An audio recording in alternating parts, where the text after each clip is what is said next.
فرماتے کہ ایک قافلہ تھا، اس قافلے کے اندر مرد بھی تھی عورت بھی تھی. تو ایک شخص، میں تیرا بڑا دیوانہ ہوں اور تیرے بغیر میرا گزارا بڑا مشکل ہے. تو اس عورت نے کہا دیکھ کوئی جاگ تو نہیں رہا.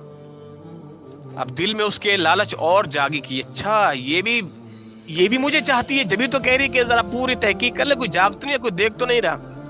وہ خوشی خوشی جاتا ہے، لوگوں کے کندھے گردنیں پھلانگ پھلانگ کر دیکھا دائیں بائیں، سارے سناٹے میں ہیں. تو کہتے ہیں محترمہ سارے سکون سے سو رہے ہیں، کوئی نہیں جاگ رہا.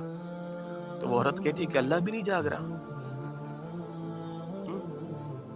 اللہ بھی سو رہا ہے.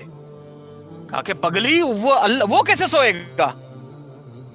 لا تأخذہ سنۃ ولا نوم، نہ اس کو اونگ آتی ہے نہ اس کو نیند آتی ہے، وہ کیسے سوئے گا؟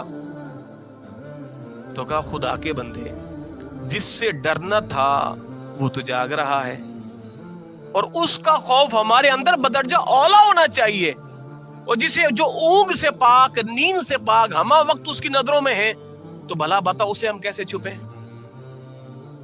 تو اس کے دل میں یہ بات اثر کر گئی، وہ اپنے گناہوں سے پیچھے واپس پلٹ گیا.